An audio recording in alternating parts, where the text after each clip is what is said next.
Okay, today or now we will see the 12th topic, approximate methods in structural analysis.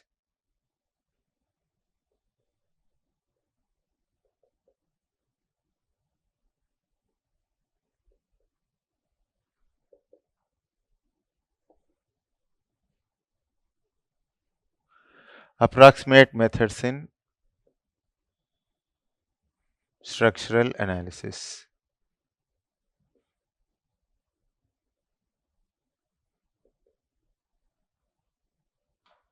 Portal method and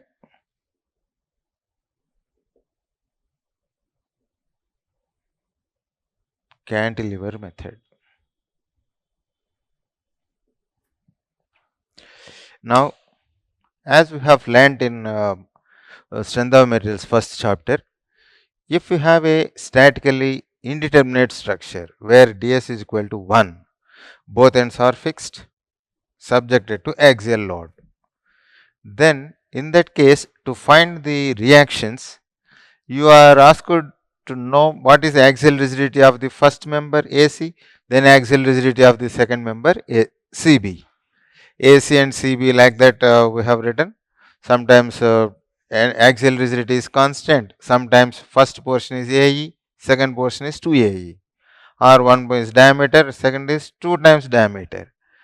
That means any indeterminate structure, if you want to analyze, if it is axially loaded member, say, then axial rigidity properties we should know beforehand.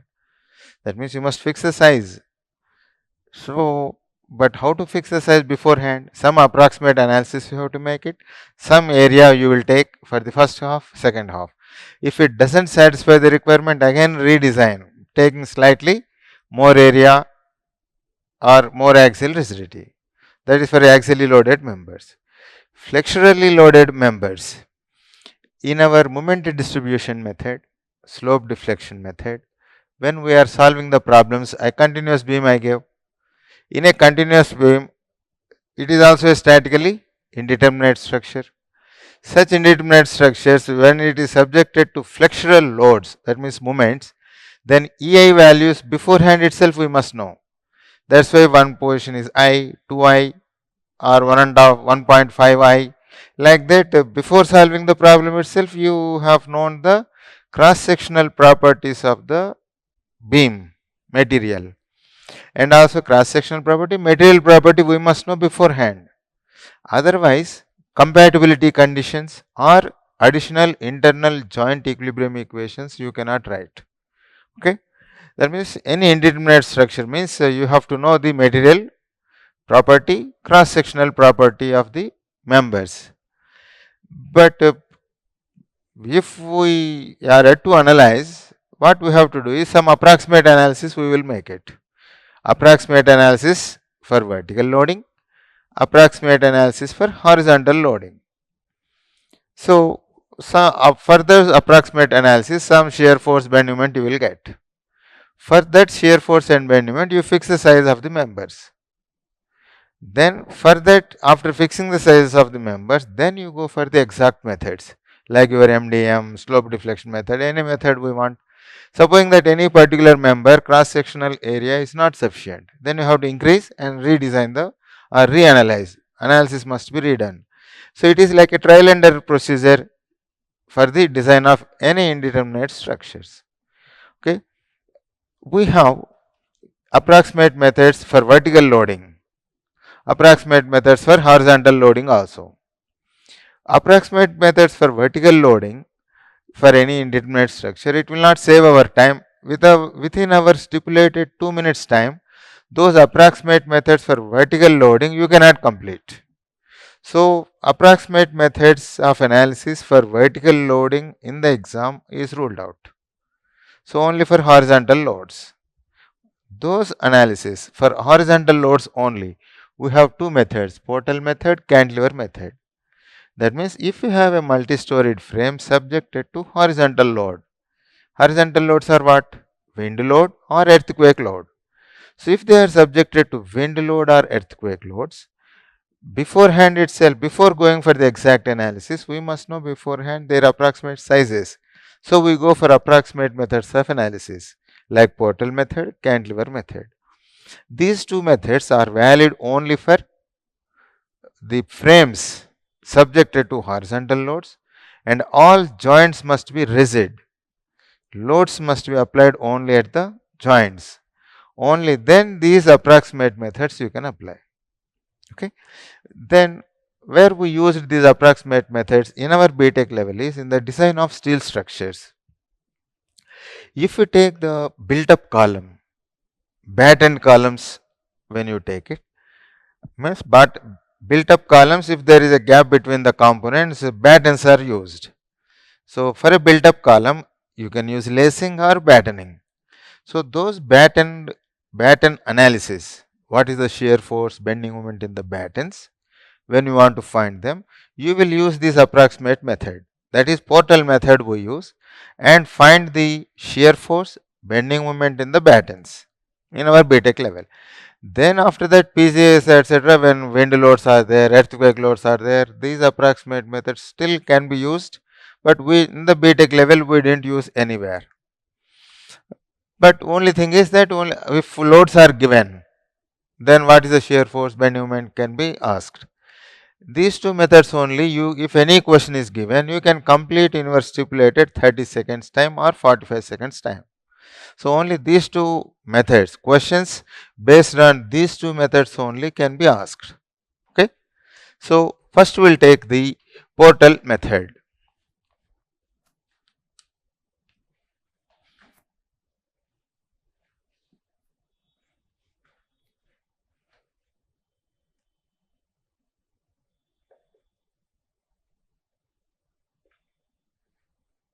Portal method.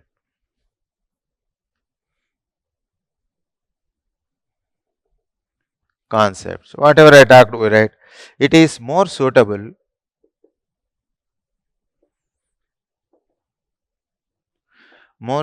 for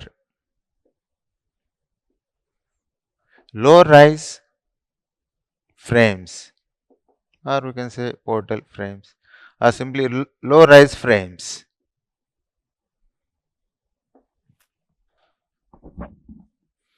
Low rise frame means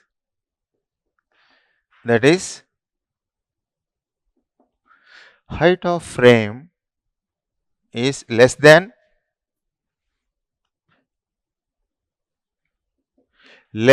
width of frame. If height of frame is less than width of frame, we call it as low rise frame. Such low rise frames, this portal method will give you approximately correct results. Maybe error is around 5% or at the most 10%. Okay.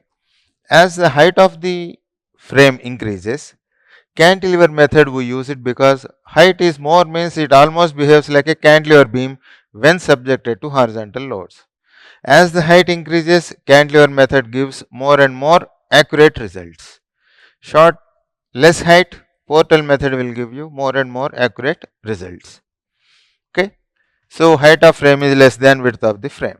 For these cases, these are the assumptions.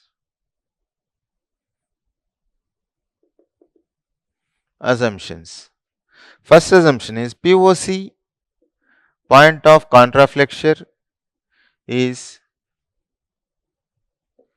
assumed to be located at midpoint of each beam and column.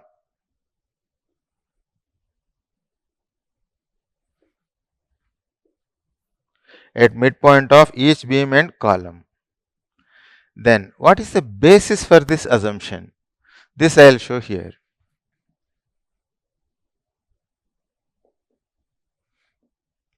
Basis for this assumption.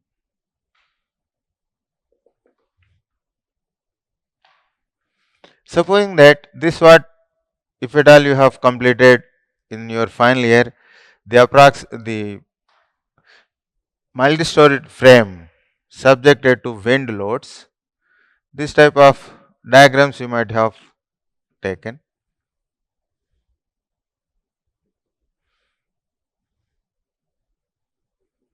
See, all joints are rigid.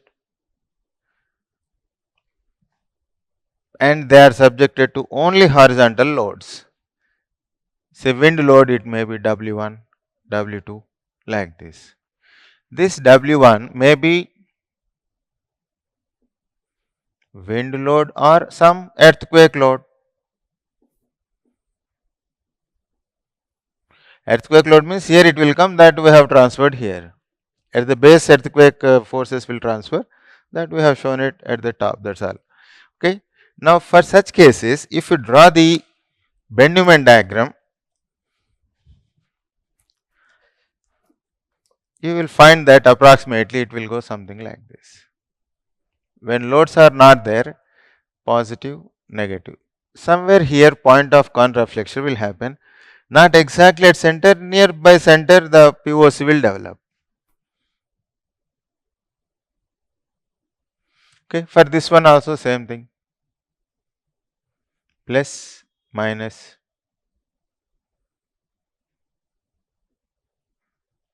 Like this, in the beams approximately near center, point of conreflection will develop. In drawing this diagram, we are assuming that there are no vertical loads. Such cases only this BMD is applicable. Even for this also, positive bending moment, negative bending moment, plus, minus.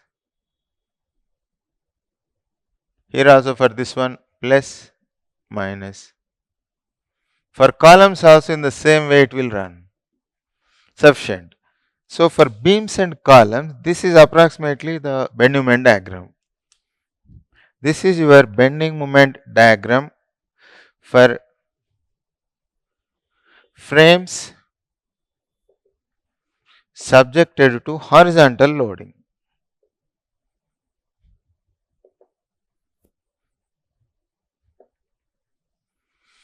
In your BTech final year, if at all you had done mini project, multi-storied frame subjected to horizontal loads, you might have done bending moment diagram like this. Because of this bending moment diagram, what we assume is it is near exactly at center, we assume. So to that extent slight error may be there, okay, acceptable error only. Because you have studied approximate methods in our structural analysis, in the interviews they will ask you what is the approximate BMD for the frames subjected to horizontal loading.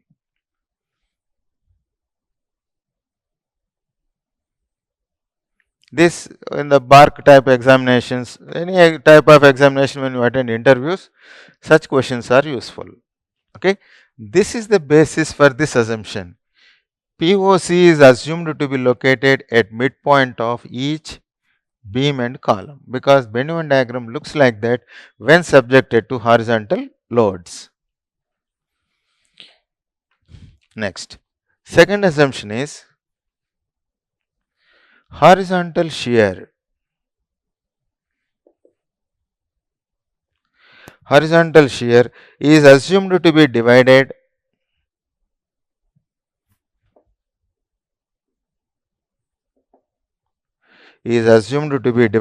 among all columns.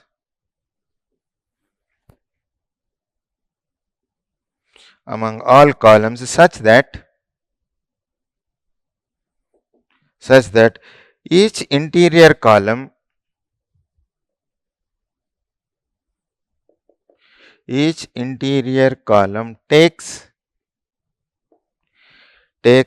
twice that of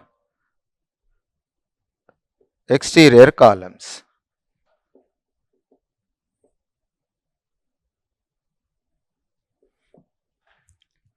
Like that. That means if you see horizontal shear means, supposing that when you apply load here like this, say this and this are exterior columns, these are interior columns. So when if at all the shear is developed in the horizontal direction, if this takes h horizontal shear, this will take 2h, 2h, h, like that. Interior columns takes 2h, exterior columns take h, h as the horizontal shear. Okay.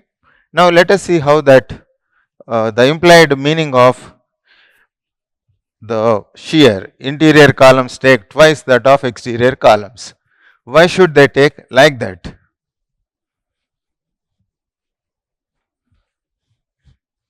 This explanation we will write now.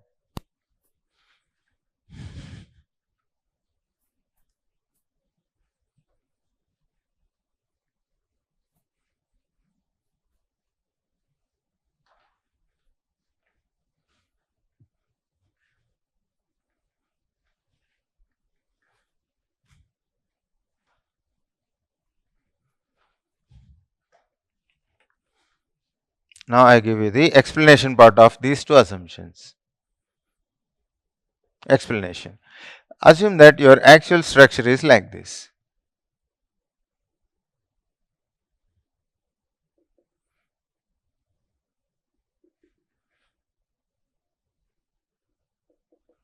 Okay. Say something like this. Subjected to horizontal loads, say W1, W2. This is your actual structure. Actual structure is like this. Then what is the implied meaning of the assumption A? What is the assumption? First assumption, POC is assumed to be located at midpoint of each beam and column. We know at the point of contraflexure bend moment is 0, only bend moment is 0, it can transfer reaction. That means at POC location behaves like a hinge because bend moment is 0 or moment is 0. Here also POC means bend moment is 0. So at the point of location the beam behavior is like a pin connection. So the implied meaning of first assumption is like this.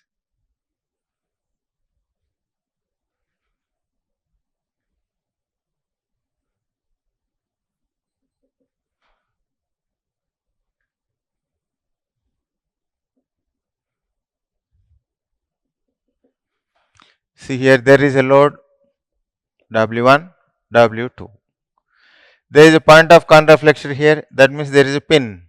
You assume that there is a pin here. POC is located at midpoint of each beam and column means it is like a hinge connection at the midpoint of each beam and column. This is your implied meaning of assumption A.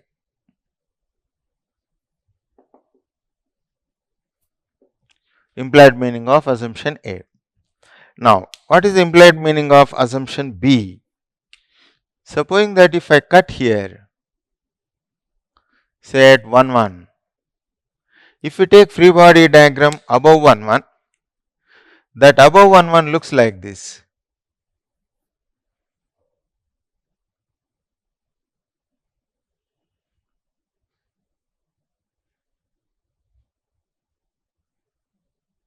This is 1, 1. This here load is W1. Then this length is total length if you take it as say L. Then this length will be L by 2 because exactly at midpoint. Then interior columns take twice that of exterior column. If this takes horizontal shear H say, then this is like 2H. Why that reaction is called horizontal shear is, for this column, this horizontal reaction acts like a shear force. So that's why it is called horizontal shear on the columns. In the moment slope deflection method also we have written horizontal shear equations. Similar to that is this one. So horizontal shear equation we can write. This is also 2H. This is H. This is implied meaning of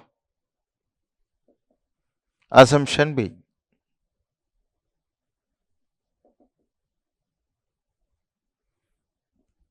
This is free body diagram above 1, 1.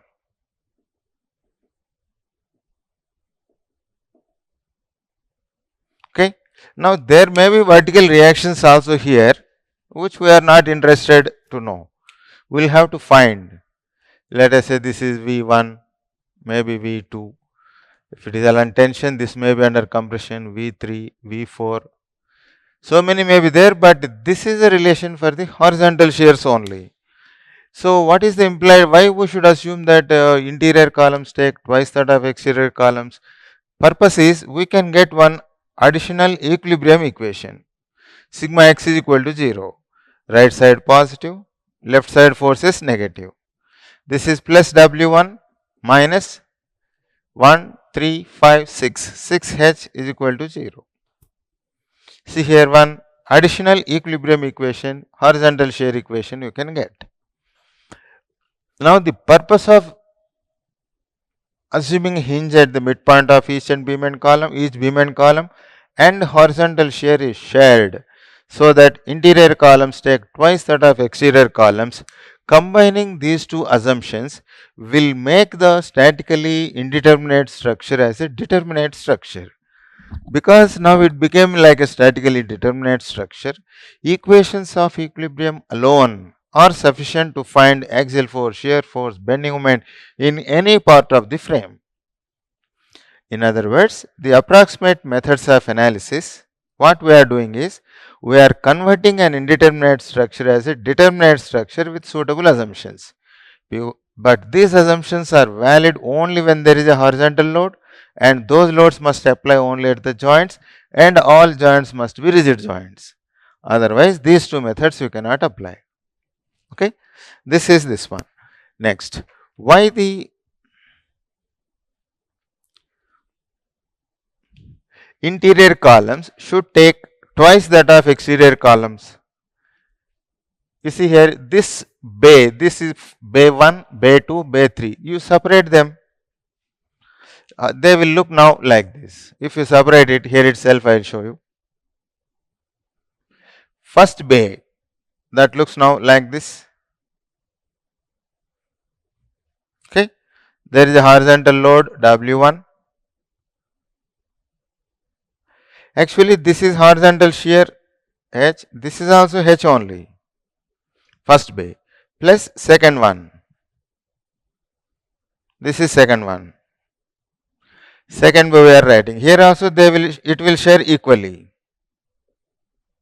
Plus third one. This will take H. This will take H. Like that, each frame is assumed to share your W1 equally. Now, first base, second base, when you join them, shunt them, H plus H, 2H it will become, H plus H, 2H will become, exterior will become H and H. So, that is how that 2H, 2H has come. Okay.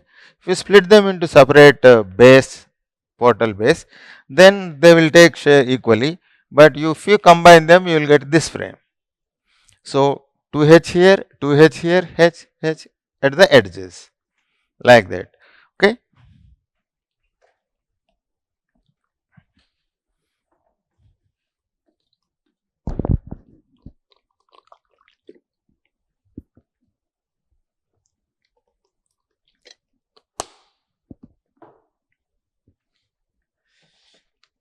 In one paper, they have asked what is the purpose of these two assumptions, assumption A and assumption B. These two assumptions will make an indeterminate structure as a determinate structure. That's all. That is the one of the options. Okay. So that will write the points. Note 1. This is a 2 marks question. The purpose of the above assumptions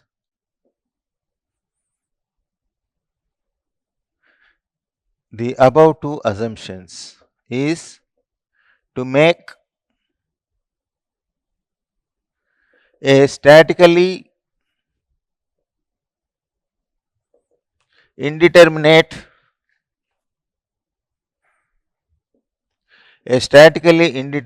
structure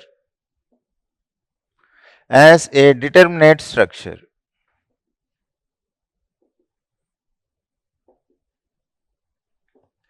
Indeterminate structure as a determinate structure. So that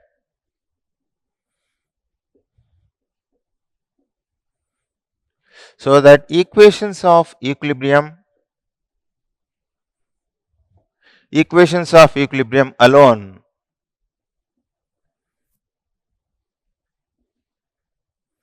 are sufficient to find axial force, shear force and bending moment in any part of the structure.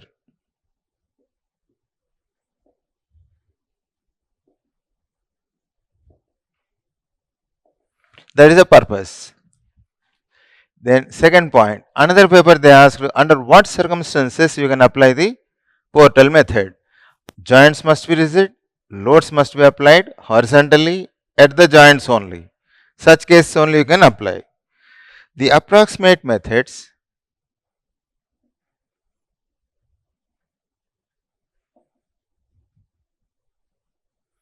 that means Portal method and cantilever method, are applicable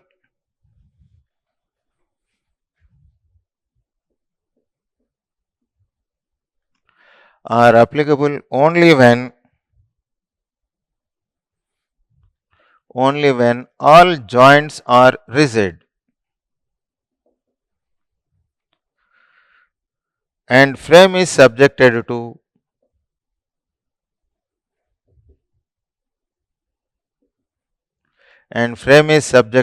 horizontal loads at the joints only.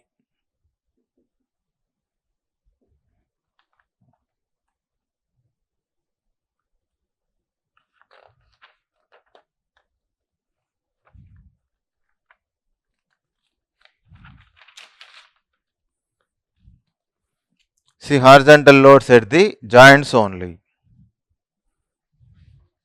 Okay, this is the complete information regarding the Portal method of analysis. What are the assumptions? Why should we make such assumptions? Okay, and applicabilities, under what circumstances you can apply these approximate methods. Now let us see numericals on the Portal method.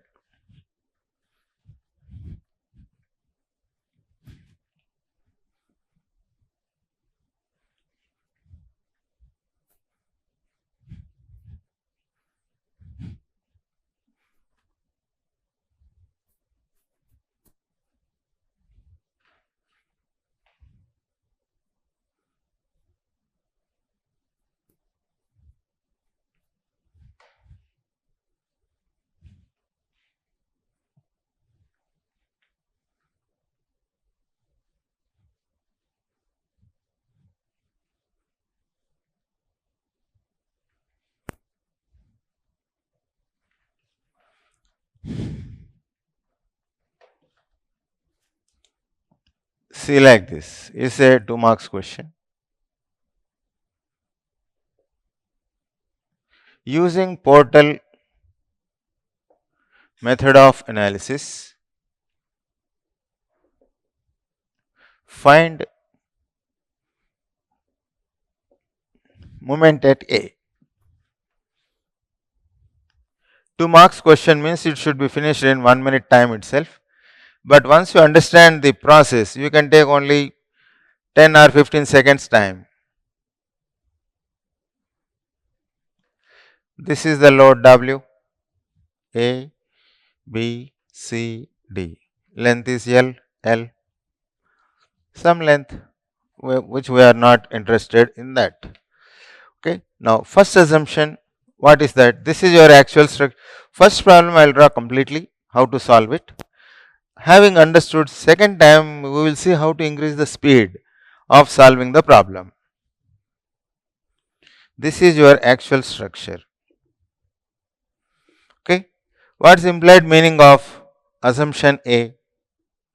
POC is assumed to be located at midpoint of each beam and column. This is assumption A. From this assumption, we can find that this is W, say A, B, C, D. POC is assumed to be located at midpoint of each beam and column. This point you can take, say D, E. A, B, C, D is already over. This you can take, say E, F. This length is L by 2, L by 2. Okay. Now you can take section 1 here. This is the process I told you, assumptions. If you take the free body diagram above 1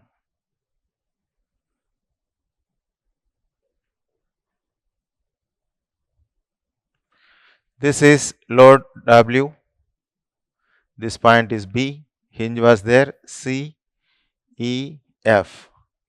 This is free body diagram above 1 Okay, this is 1 Now horizontal shear, this is assumption B.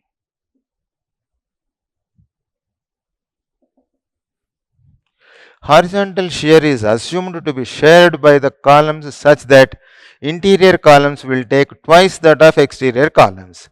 In this case, there are only 2 columns. Now 2 columns are exterior only, no interior columns. So you will write this value, let us say H.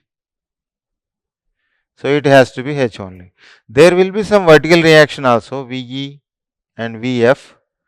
But our interest is not there in V and Vf, interest is in the H. So from this what you can write, sigma x is equal to 0 we can write, plus W, right side force is positive, left side force is negative. So plus W minus 2H is equal to 0. So from this your horizontal shear is W by 2. Okay. Now H value we get it as W by 2. This value is W by 2. This is also W by 2. This is the purpose of assuming horizontal shear, how it is sharing. But our interest is not to find horizontal shear at E. Our interest is what is the moment at A. If I know what is the horizontal shear at E, I can take free body diagram of AE. So free body diagram of AE now looks like this. This point is A. This point let us say E. This length is L by 2. This is free body diagram of AE. Now on this one, see here VE and H. On this above 1 free body diagram, who will give these two forces? Column will exert on this one. If column does not pull this one, it will fall down. So H and VE are the reactions exerted by the column on this member. In return, what this will do on this one? Reverse direction. So here VE down means here VE must be up. H left, so here H must be right. Its value is W by 2. Now you see what is the moment at A? VE will give 0 moment. Once you take free body diagram of AE, stand here, look down. Right side you don't have to see. So stand here, look down, or stand here, look up. So from this free body diagram, moment at A is equal to plus or minus whatever it is, W by 2 into L by 2, WL by 4. They will not ask you whether it is positive or negative, simply one of the options is WL by 4. So in 2 minutes time, you have to apply first assumption, second assumption, draw free body diagram, find the force, find the value. Now process is understood. In the exam, if this type of questions are given, this much story we should not write and waste our time. First problem, so I have explained completely. Now come to without drawing this one, see this problem, what is moment at A means, you want to use portal method. When I push it like this, how this push will be shared by this column and this column? Because both of them are exterior columns, this will take half, this will take half. So now if you visualize, this is W by 2, this is also W by 2. So W by 2 push was there, so remove this off. So W by 2 is here. So that W by 2 is this one. So much you don't have to write. W by 2, moment at here we want. W by 2 into L by 2, that's all.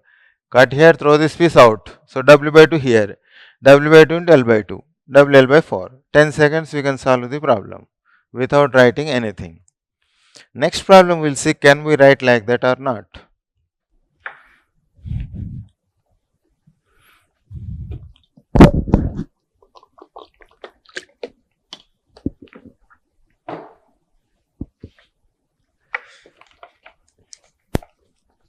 See the applicability if you want to see. All joints are rigid.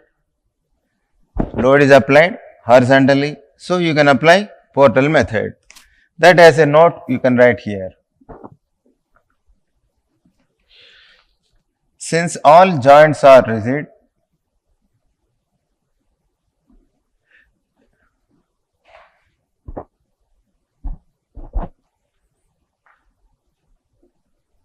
and the frame is subjected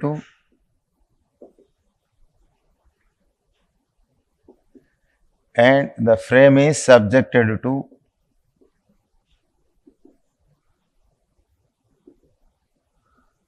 horizontal loads only. Horizontal load only at the joints. We can apply Portal method. This is for our reference to remember the concept more clearly. Okay. Now let us see another problem.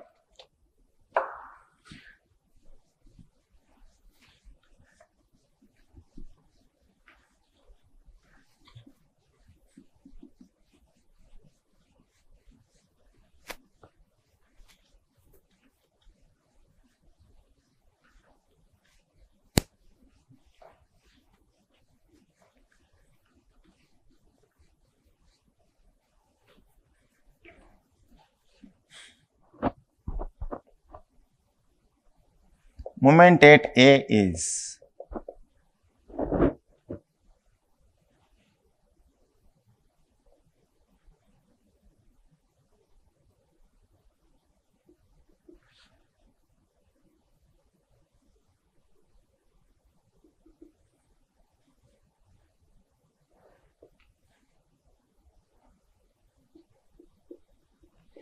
this is 6 meters.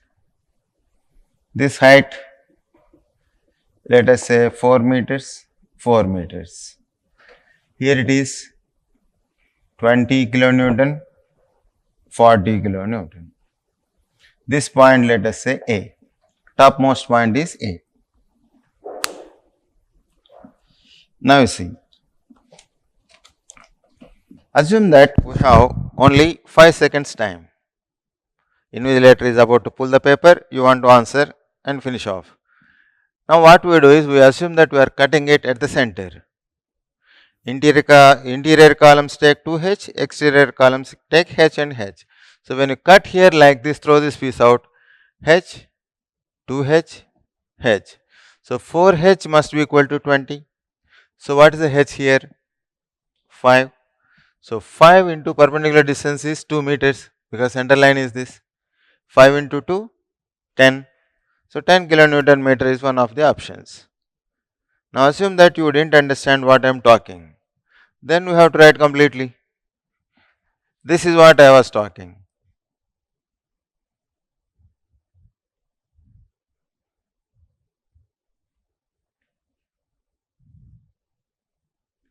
First assumption, POC is assumed to be located at midpoint of each beam and column like this. Here force is 20.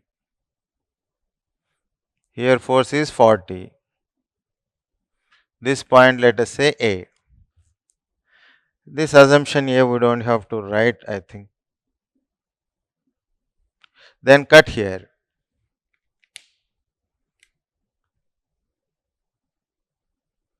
1, 1. Above free body diagram means reaction will act down left side. Below free body diagram it will act right side. But now we wanted above free body diagram only because moment at A we want.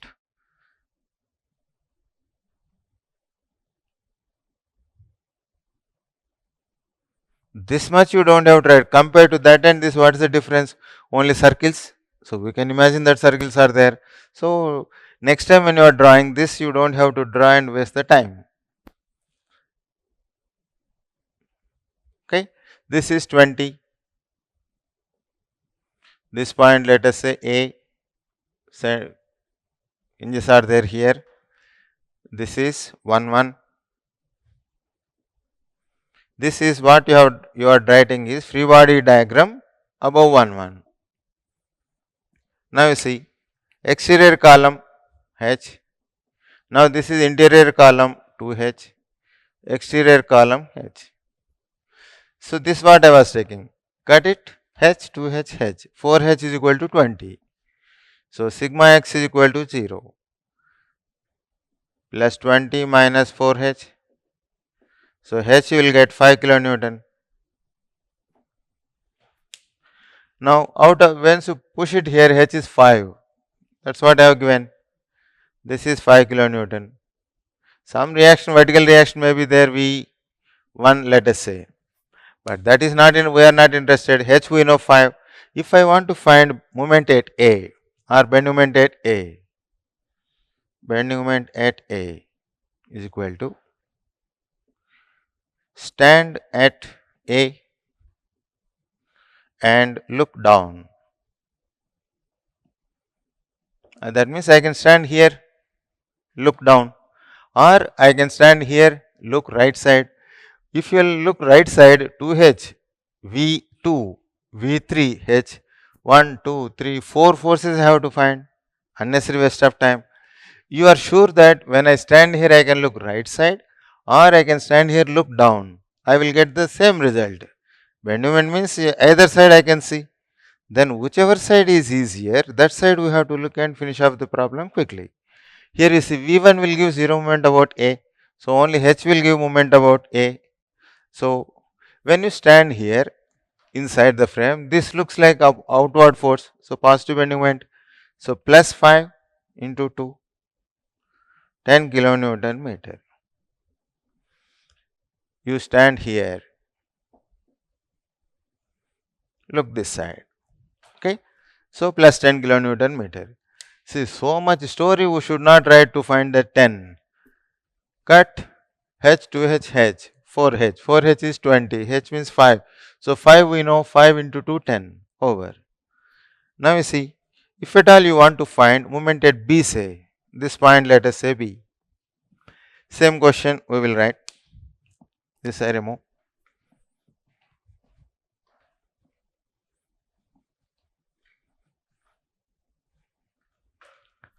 Now you see, some instead of asking moment at A, they can also ask you moment at B. Moment at B is, again say first 10 seconds, let us complete. Now if you want to find moment at B, above this one level is this one. This is say 2 2. Now cut above 2 2. Cut here, look up.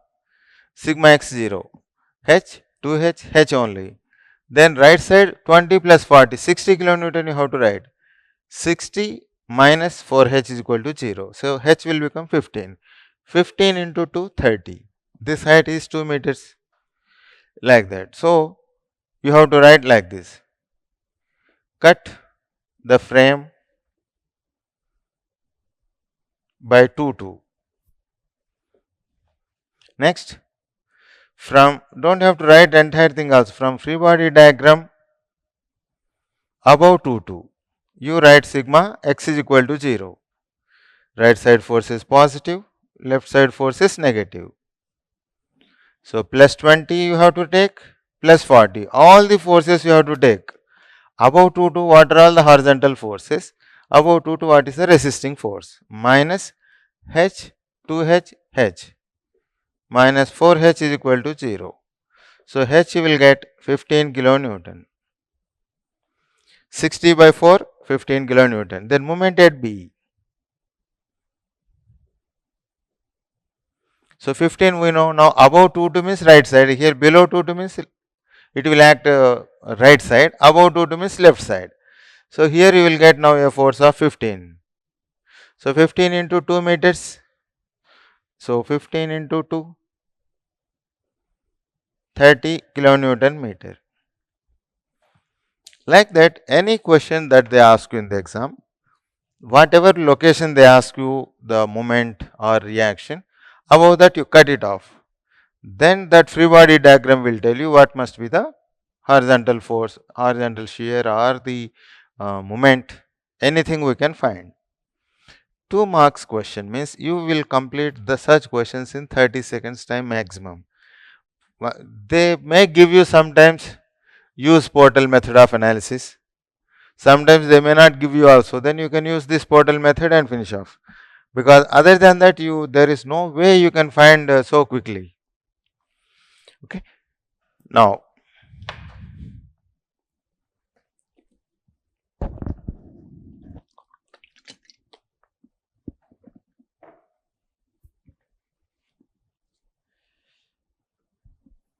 let us see one more question. This is about portal method. Now let us see what variation can be there where you cannot use portal method. You have to use our regular methods, exact analysis and complete the problem.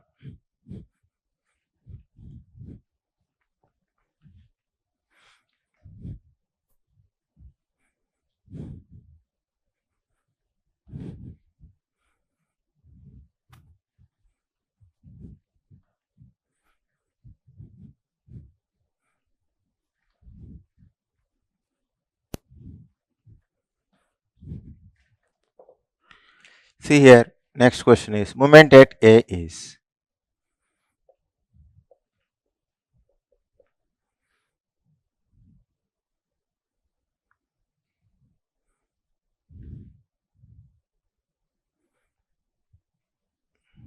This point, let us say A, B, C, D, there is a load W. Length is L here, L here.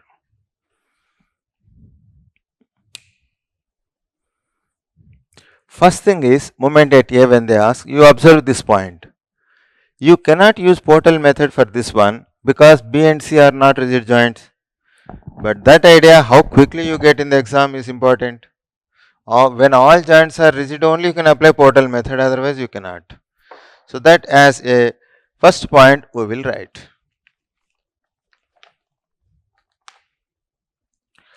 Note. Since B and C are not rigid joints, we cannot use approximate methods.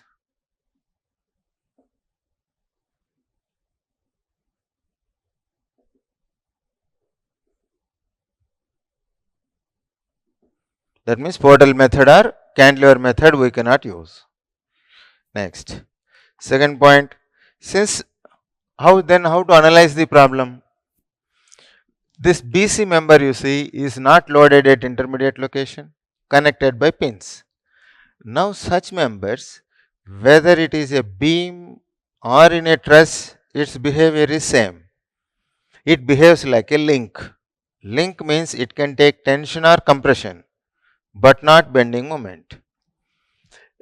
In a both ends simply supported, both ends hinge supported beam, when one of the supports sinks, I told you there is a axial tension because it is statically indeterminate structure.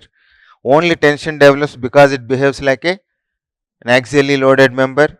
So is the case here. Whether such elements are in trusses or in beams or in frames, those members will behave like links only. Otherwise, that member you cannot keep it in equilibrium. So, if you understand that point that BC behaves like a link, drawing free body diagram of each member becomes simple. Okay. Now, second point, since member BC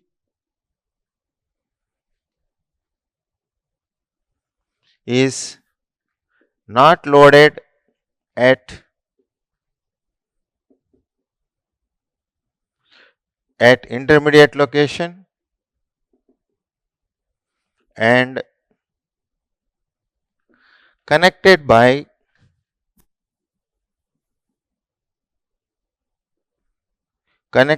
smooth pins at the ends comma, it behaves like a link.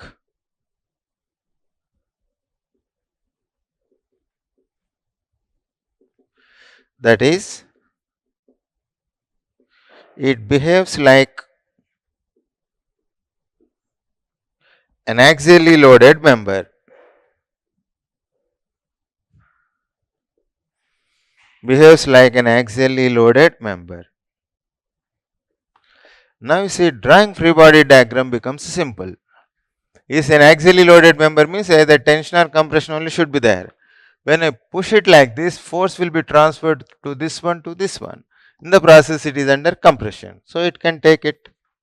So when I draw the free body diagram, because you see BC behavior we know, it will take only axial force, we are able to draw load W here itself. And you see here, AB member will not take entire load W. As I told you, since W is acting at the joint, it will be shared by the two members. The share of BC member, let us say some R. R it will take right side R, on this I will show left side R. This is the share of BC member out of W. So AB member is taking how much? W minus R only. This is length L. If I take now the free body diagram of BC, out of WR I told you BC will take, that you have to show here. This member is BC. Now once this is pushing this member with force R, resistance comes like this R, and this R will act on the column. This type of free body diagrams in strength of materials, many places in the deflections of beams you have drawn. So same thing is this only. This is CD, length is L. So free body diagram of AB, BC, CD. You see BC member is behaving like a link subjected to only axial force. Why we didn't show moment? You understood from this diagram that it cannot take any moment. If I put any vertical force here upward, here downward will be there, then that will form a couple. Who will balance it? So it's like this. Only unknown is R. So only one compatibility condition is enough. What we have taken, when it sways right side, delta B if it is 5 mm, delta C must be 5 mm. Because axial contraction is neglected, he didn't give you AE value. If he gives AE value also, axial rigidity, then it becomes purely strength of materials problem. So delta B minus delta C is equal to the R into L by AE. Sir might have told you many examples. Axial contraction also you have to add. Now that is not there, that is 0. That means if B moves by 10 mm, C should move by 10 mm. That is called compatibility condition. See here, now if you take the solution, compatibility condition. See, no portal method, nothing now. Deflection at B is equal to deflection at C.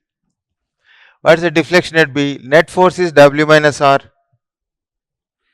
W minus R is the force. Cantilever beam, W minus R into L cube by 3EI. Delta C is R into L cube by 3EI. That means R all cancels out, R is equal to, R goes right side. So R you will get W by 2. So having found R value as W by 2, this force now is W by 2. Then what is the moment at A? R minus W minus R into L. See here now we can find moment at A is equal to net force is W minus R. The share of W on the member AB is only W minus R. Then remaining R is taken by BC. W minus R into L. So W minus W by 2 into L. So you will get WL by 2. In 2 minutes time, our task is only this much. This story you don't have to explain to anyone. This is note 1, 2 is for our understanding how our line of thinking must go. So this type of thinking will increase our process of or increase our speed of solving the problems. Okay, R is WL by 2. Now let us see how the deflected shape of the beam will go. Not.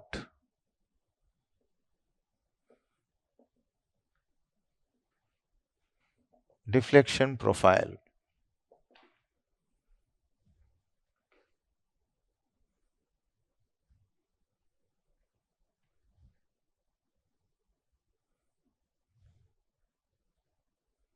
This point let us say A, B, load is W, B, C, D. Now AB member behaves like a cantilever, BC member is axially loaded. It will not bend because it is a link. So here now 90-degree angle will not be maintained because of the hinge connection. B will go to B dash. Similarly, C will go to C dash.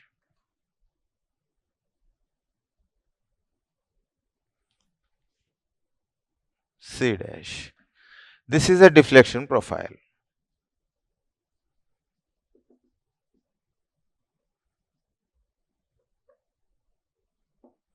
Now they can ask you what is the delta B also. In one paper they asked what is delta B for 2 marks. Second point is delta B. How much? Deflection at B is net force is W minus R. For this cantilever beam deflection you can take it W minus R into L cube by 3EI. Or if you want, this is also same, delta C is also same.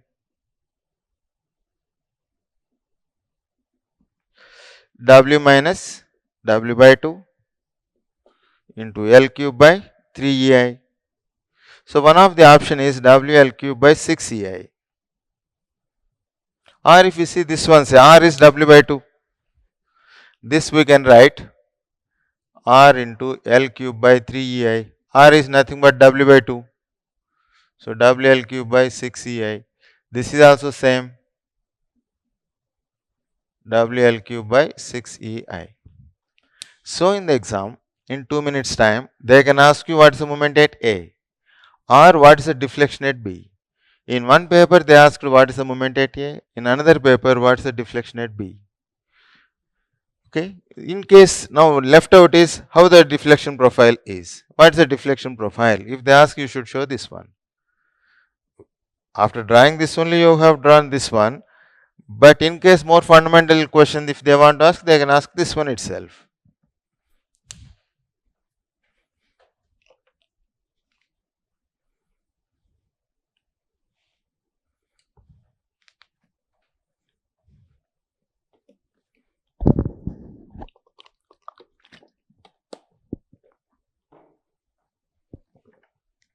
Now next question, if they ask you this, now I remove.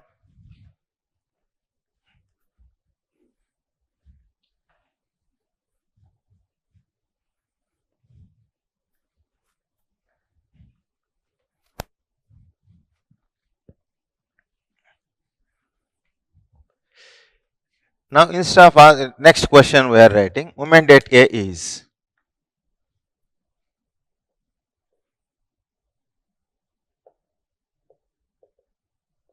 Now remove this one.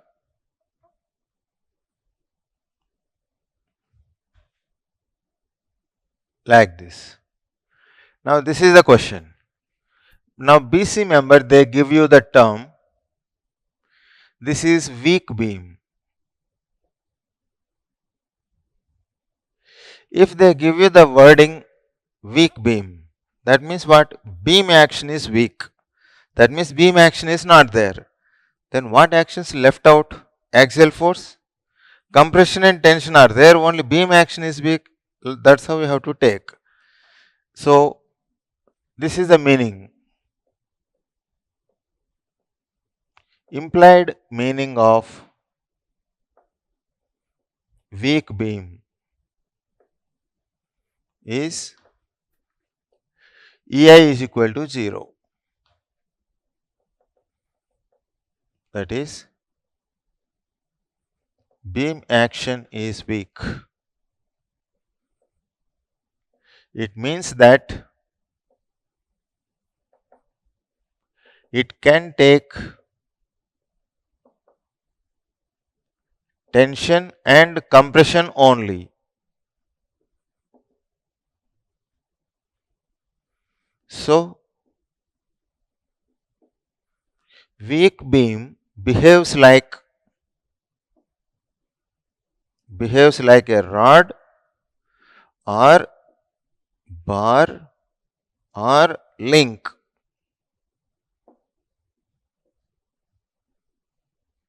So, that is the meaning of that. So, implied meaning of weak beam, they can use the implied weak beam, or they can also write EI is equal to 0. Sometimes instead of writing weak beam, they write EI is equal to 0. Both mean the same. It behaves like a link. Link means this same free body diagram. Same free body diagram for weak beam also. Then R you will get W by 2. Then moment at A, W minus R into L by L. You will get WL by 2. Then deflection profile. Here if you take this one, note 1 deflection profile, hinges will not be there.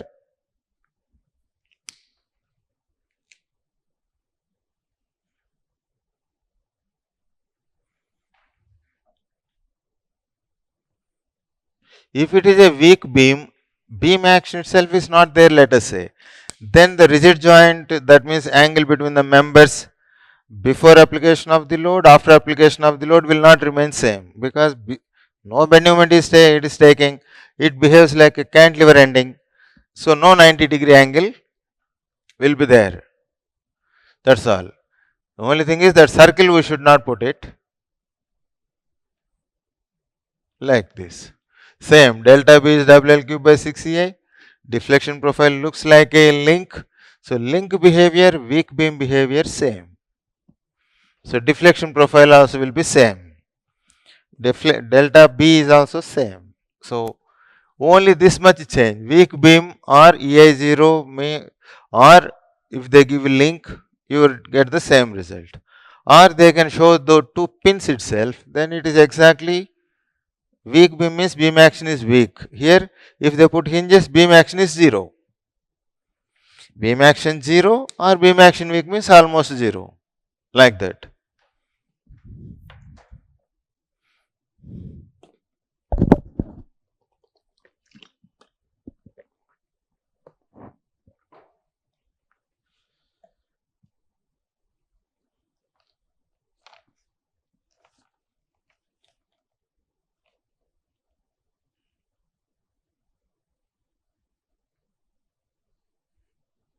Okay. Now, supposing that instead of giving a weak beam or EI is equal to 0 or bar, if they gives a cable, then how the result will change?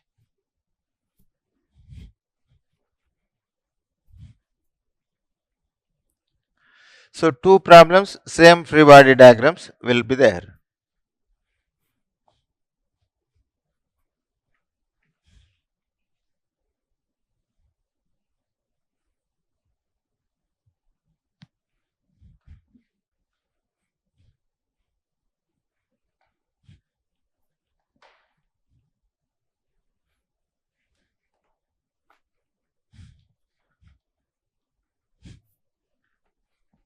So, deflection profile for a weak beam behavior, link, same deflection profile, same deflection. Now, let us see another question.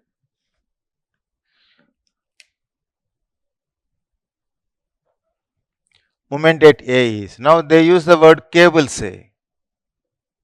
It is simply a cable, it is subjected to force like this. I told in the analysis of cables that cable can only take tension, not even compression and bending moment. So, implied meaning of cable is that it can take tension only. Bending moment and compression are zero. Okay. Now, how the deflection profile will be now? This is one member.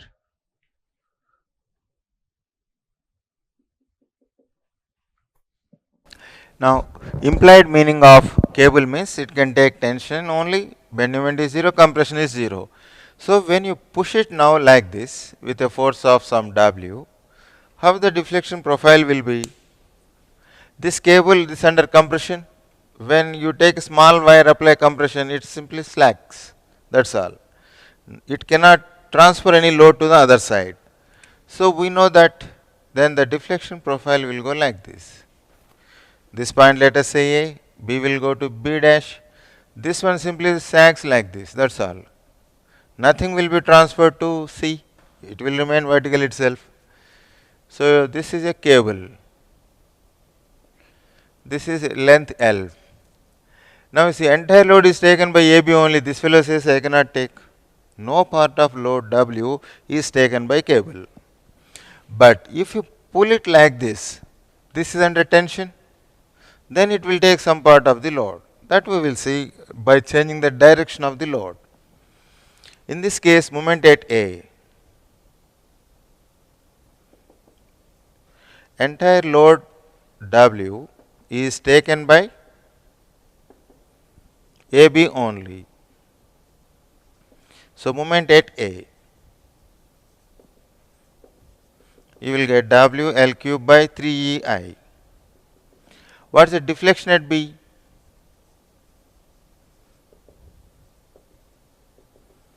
Simply W L cube by moment at A means this one, W into L. Moment deflection at B means W L cube by 3EI, like that. So, any one point they can ask you, they give you the cable, what is the deflection at B or moment at A. So, this value is delta B is equal to W L cube by 3EI. Now, what is delta C? 0. It won't move at all. If they ask what is delta C, we should be able to answer it as 0. Okay. Now, let us change the direction of W and C, how it looks like. I think all of you might have noted. Completely you write it. Then next problem you write here like this. Moment at A is cable, this I remove.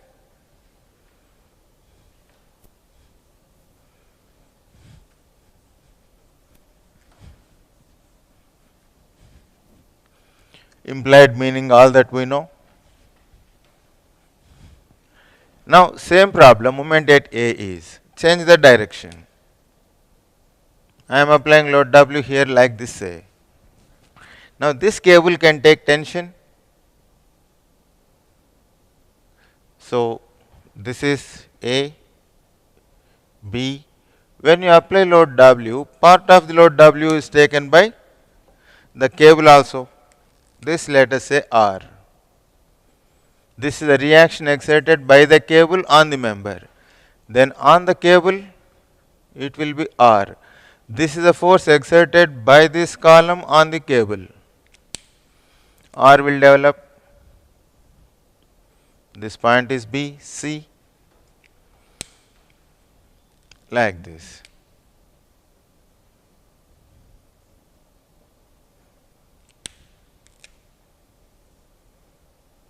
C, D, length is L. Now, this is a cable. Cable can take tension, but not compression. So, now same delta B is equal to delta C. So, R is equal to W by 2. Then moment at A. W minus R into L cube by 3EI. So R means W by 2. So WL cube by 6EI, like that. This is deflection at A. I remove this completely, I redraw. So moment at A is equal to W minus R into L. R means W by 2. So you will get WL by 2. Next, deflection at B. Delta B. W minus W by 2 into L. Net force is only that much. So you will get WL cube by 6EI. So the structure, don't by heart anything, how the structure is behaving with the given wording. Cable, if it is given, how to manage? Is it under tension or compression, you have to see. Or if weak beam is there, again it will take tension or compression, bend moment is 0, behavior is like a link. If weak beam is there, compression or tension, both it can take. Now, if at all weak beam cable, nothing is given, if they use heavy beam, then heavy beam means very stiff beam. They can use heavy beam, stiff beam, or EI is equal to infinity. That's the three meaning is same. So next question we'll write. This I remove.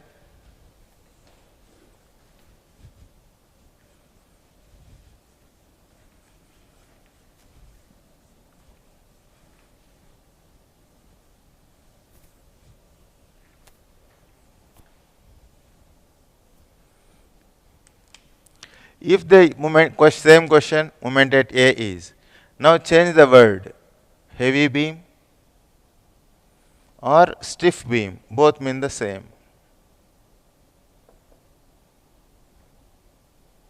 Implied meaning is EI is equal to infinity. It means that it will not bend. It will take moment, but it will not bend. It remains horizontal. It will not bend, but it takes moment. Okay? Moment is not 0. Now, how the deflection profile is? This is a member, let us say. When EI is infinity, A, B, C, D, this value EI is infinity, or heavy beam, stiff beam, or if they can give you EI is equal to infinity, all mean the same. It will not bend, but it will sway. So how the deflected shape? If you are able to draw this deflection shape properly, there is no way you will make mistakes. See here, slope is beam with BC will not bend, means it has to be vertical. These profiles we know how to manage. This is W. This also change the direction to right side. So for this load, this is the deflection profile. For this profile, we know how much moments will develop. 6 EI delta by L square. 6 EI delta by L square.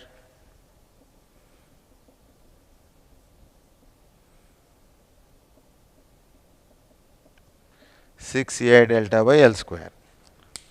Then as a reaction here, anti-clockwise, so clockwise, couple will form. So here HB 12 EI delta by L cube, this is action supplied by this one. This is HA. Then here HC. This is also action. Some action must be there, otherwise it will not move like that. This is also same thing, 12 EI delta by L cube. This is horizontal reaction at D. Now you see, whatever unknown they ask you, we can find. This is delta B. Okay. Now from this one, W is equal to this plus that. W is equal to 12 EI delta by L cube plus 12 EI delta by L cube. So from this delta you will get WL cube by 24 EI. This we know. This is also 1 point delta B WL cube by 24 EI. That also they can ask you.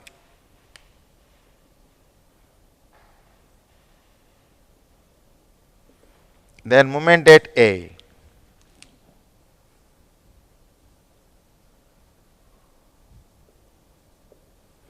Six EI delta by L square.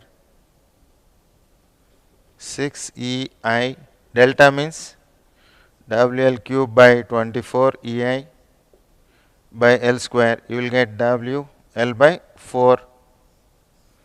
This because B and C are rigid joints, you can apply Portal method also. Hinge, hinge, hinge. W at this point W by 2 will transfer.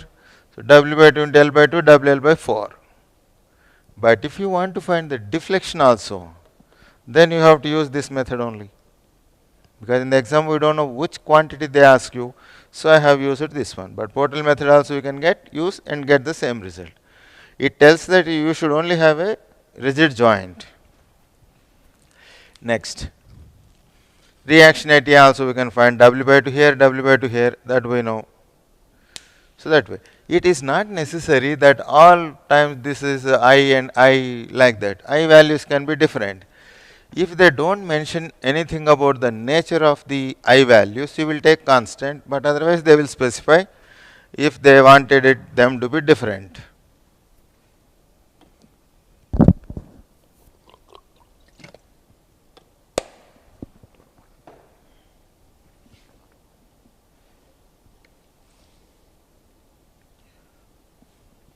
Now next one, this I remove.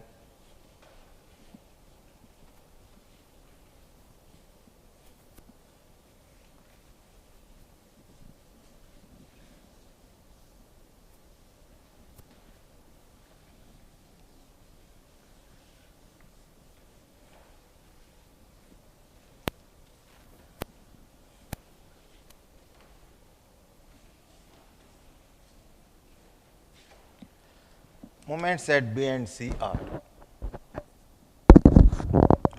Now moments at B and C.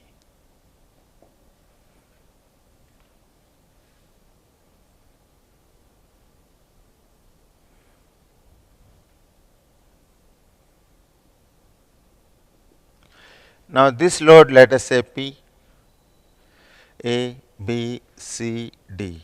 Length is L and L. If nothing is mentioned about I, as in the earlier problem, if the two columns are equally strong, then your applied load will be shared by the two columns equally. That means, in this case directly you can write HA, HD, W by 2, W by 2. If this is I, this is 2I, then the share will not be same. You have to calculate. It will become a 20 marks question. But allotted time is only 1 minute. So you have to resolve it fast. So if columns, if I values are not given, it means that both of them are equally strong. They share the load equally. Okay. If one is fixed, one is hinge also, they will not share equally. Because of that symmetry of the structure only, they are sharing equally. That means, if at all, otherwise you can visualize that way. Another length of L is there, say. There at the bottom they are fixed. So this is in the midpoint, there are hinges, points of contraflexion developed. So your horizontal shear is shared by the two exterior columns equally. Okay. So your HA. This is how you have to resolve this issue first. Both will be same. How much is VA, VD? We are not interested. Now you go inside the frame, stand here.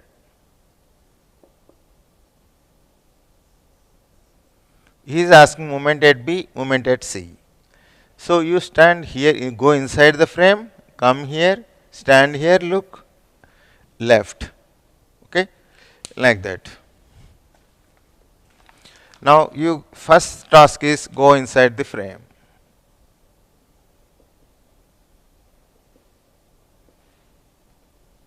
So you have to visualize yourself that you are going, standing here, look this side.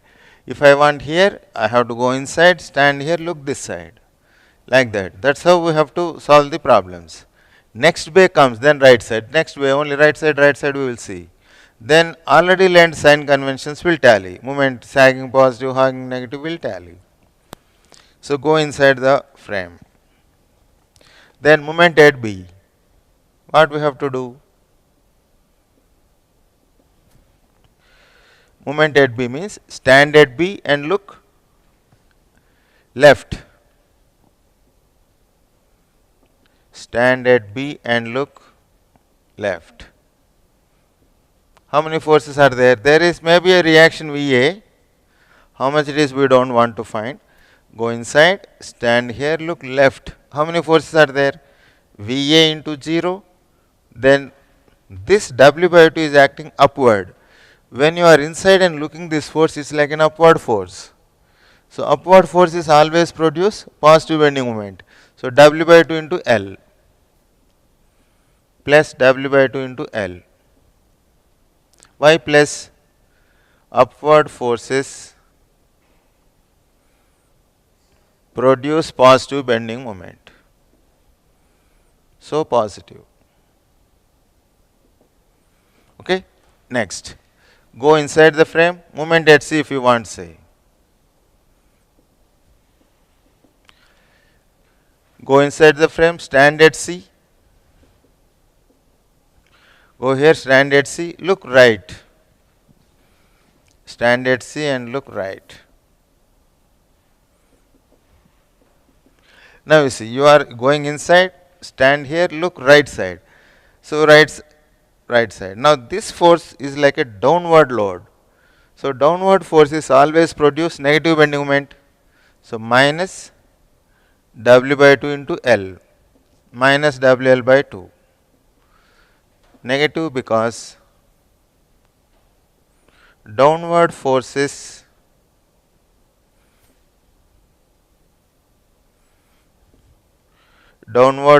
produce negative bending moment always.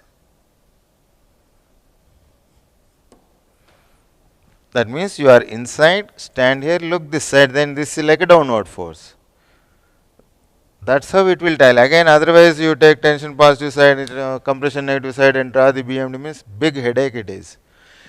Our allotted time is 30 seconds time and we should not think entire world difficulties and solve the problem.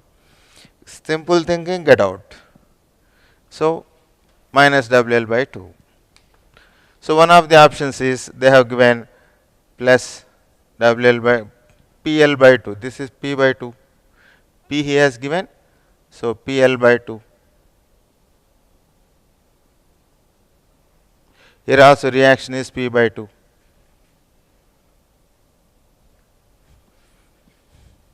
One of the options are plus PL by 2 minus PL by 2 is the option. Moment at B, moment at C. Okay.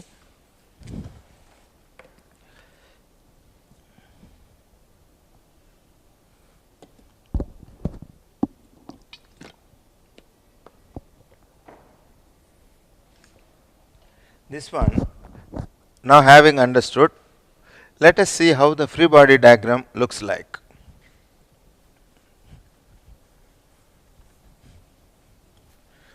That means go inside, stand, look, go inside the frame, look there, stand here, look one side. That why you want, if you don't want it, we can make it the free body diagram also. That means like a textbook procedure. Note 1. Free body diagram. Now you see AB member, this is BC member, CD member, A, B, B, B, C, C, D. Put it here only. Okay. Now you see here HA is P by 2. Only this forces we will write it. P by 2. This P is acting at this point P. It should not be kept on any free body diagram. So take only this member. This is P by 2 left side. Here how much should be there? P by 2. Okay. Now out of this P, this fellow has taken P by 2. How much is left out? P by 2. That you should write here. So P by 2 plus P by 2 P. That's why it should not be kept on any free body diagram.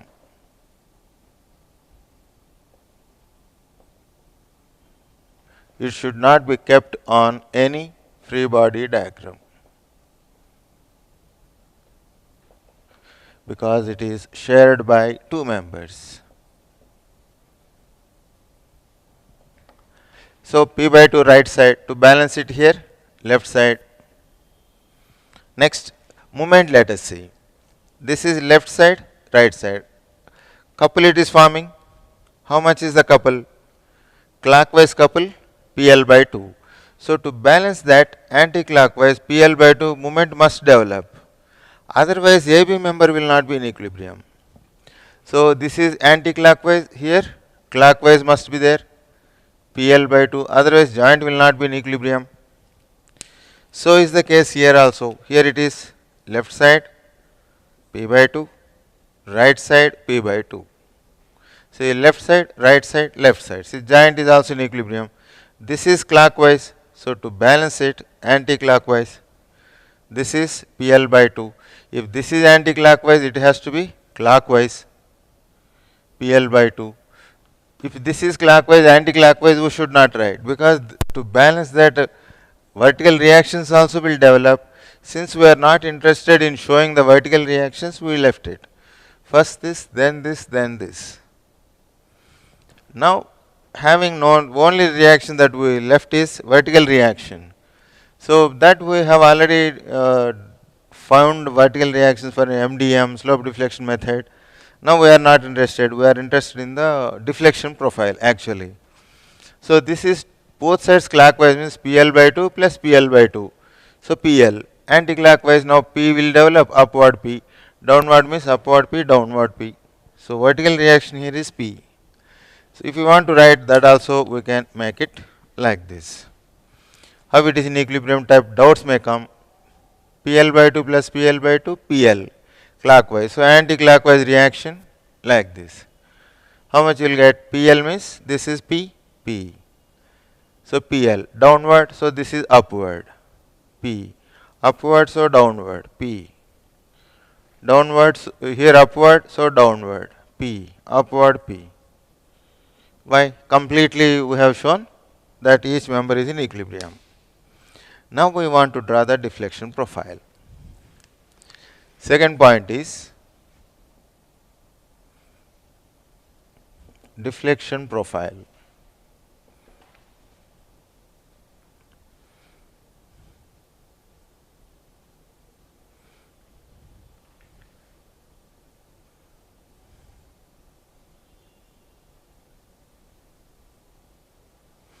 This point, let us say A, B, C and D. Now you see, to draw the deflection profile, see this diagram, AB profile. Stand at A, go inside the frame, stand here, look left. Upward force produces positive bending moment. This is positive, positive. Wherever you stand, it is producing positive bending moment. That means it should sag. So it is moving right side, but it should sag. Everywhere sagging only should be there. B goes to B dash, let us say. Everywhere sagging only should be there. That means if I draw a vertical line like this, it should sag because it's swayed. There must be some slope here, like this. It's not a straight line, it is sagging, like this. This is sag. Now you see, this is the slope.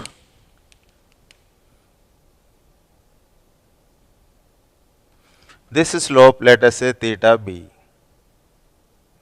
What degree curve it is? Due to point load, you will get third degree curve. This is a third degree curve.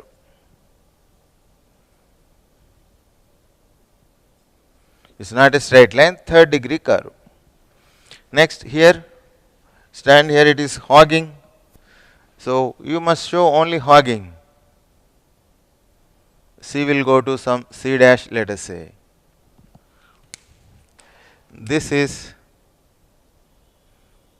now it should hog. Everywhere hogging only should be there. Now see, slope is like this.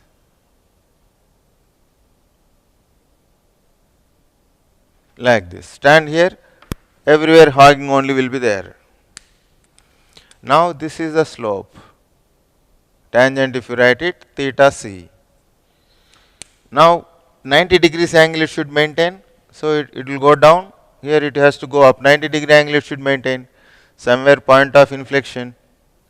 So it slightly goes up. Now it should sag like this.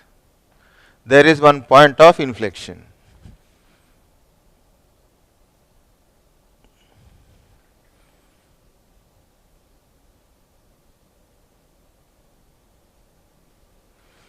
This way.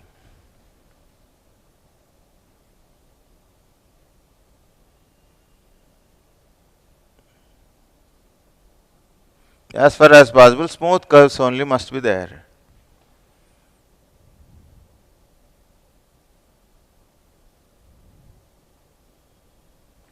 Like that. Okay. Now if you drop a tangent here, this will be now like this. 90 degree angle will be maintained. This is theta b. Here also 90 degree angle will be maintained. Theta c.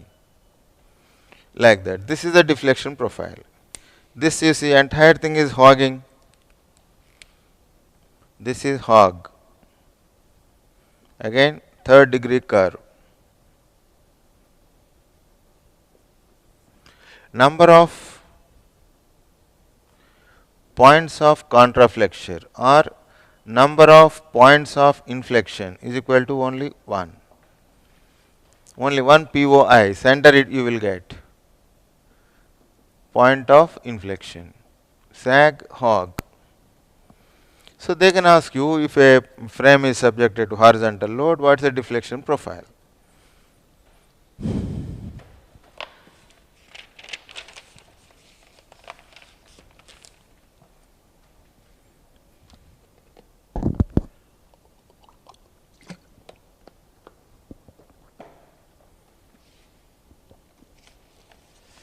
Sometimes they can also ask you slightly tougher questions in GATE where you need to think something, say. Then if they want to ask you what is the slope at B, we can find slope at B also. For that means relatively more, say full 1.5 minute or 2 minutes time will be wasted. See this member BC, clockwise moment, clockwise moment. Theta B means this and this you forget about it. Due to these two moments I can find what is theta B from strength of materials. In one paper they have asked such question, but they didn't give columns, only beam they have given, subjected to clockwise moment, clockwise moment. What is the ratio of the slopes at B and C? Like that. So whatever way they ask you, now let us see how to find theta B, how to find theta c. Both of them will be equal. Let us see what is theta b. See, if you want to find slope at B, this part I remove. It is like a simply supported beam subjected to moment.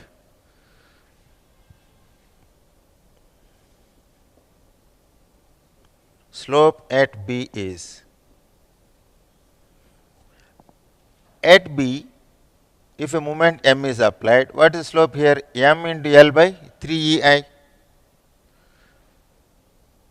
Theta B, clockwise rotation, so plus MB into L by 3EI is the formula, clockwise.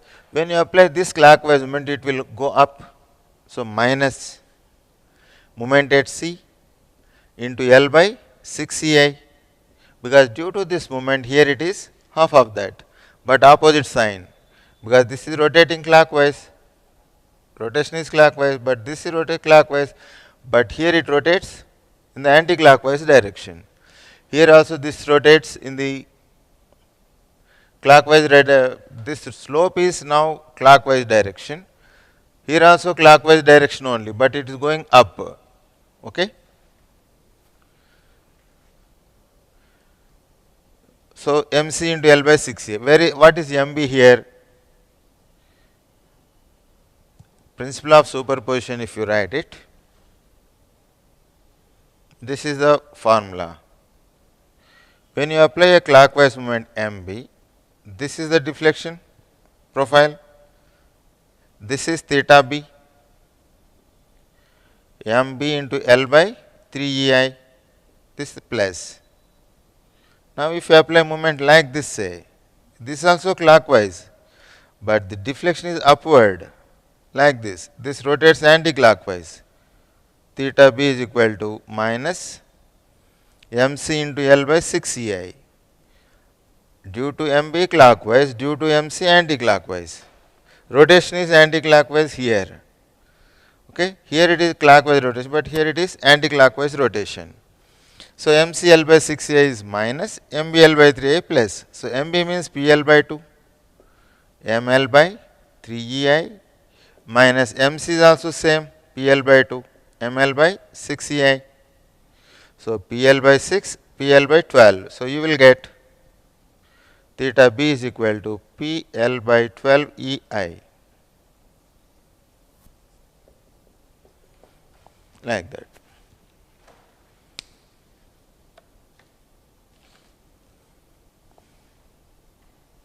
PL into L, PL square by 12 EI.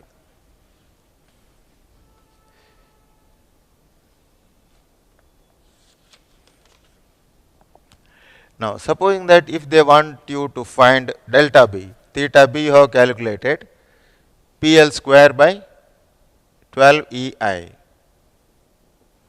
Now, if you want to find in this problem what is delta B, this is next note. Deflection at B is. This is toughest question they can ask in the exam. To this extent means, first I have to free body diagram P by 2, P by 2, then moment at B is plus PL by 2, moment at C is minus PL by 2, then draw the free body diagram, find the slope, then deflection means like this. Deflection at B is. See this profile. Okay, it is like a cantilever beam. This profile I can split into two parts. First fix it, then apply a cantilever beam case. This free body diagram when we show here, it was like this. Here it is P by 2, it is like a reaction P by 2, anti-clockwise, PL by 2 some moment was there. So this is the profile. Now due to W by 2 alone, find the deflection. Fix it, apply the vertical reaction, it has no influence on this profile. So fix it, apply the load. What is the deflection for a cantilever beam? P by 2 into L cube by 3EI. Now that fixed it, release. Theta B, due to theta B alone, what is the deflection? Add them. In SM, many such problems you have done. Now what we are doing is, this is free end we are taking, this is fixed end we are taking. So this is like this. This point is B, this point is A, subjected to only P by 2. plus due to theta b alone. So, whatever A deflects, that is nothing but B also deflects the same way. Any one deflection is sufficient. So, this profile we know like this it will deflect. This is delta B1, this is delta B2. This slope is theta B, value is PL square by 12 EI.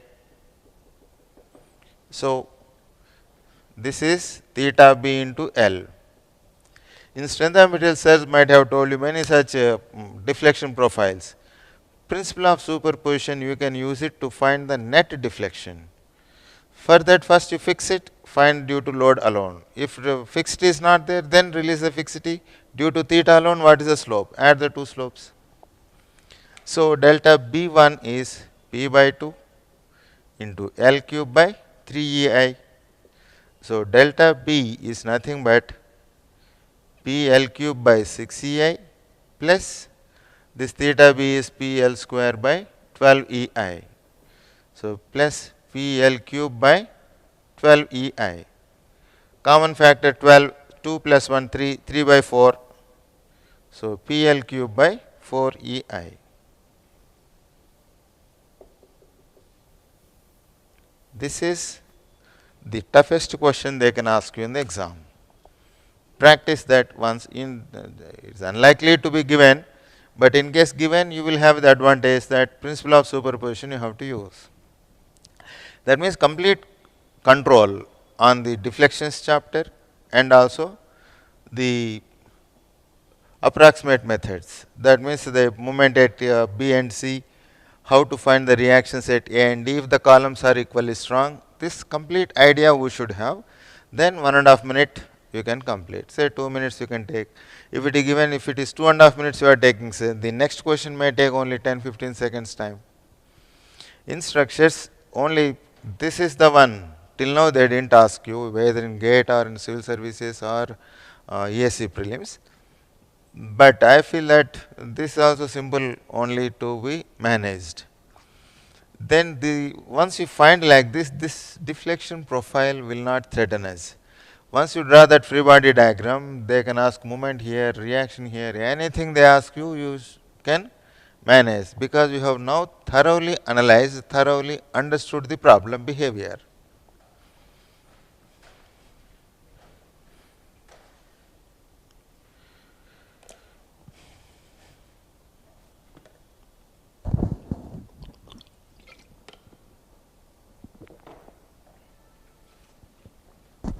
Now, one more question will take. Moment at A.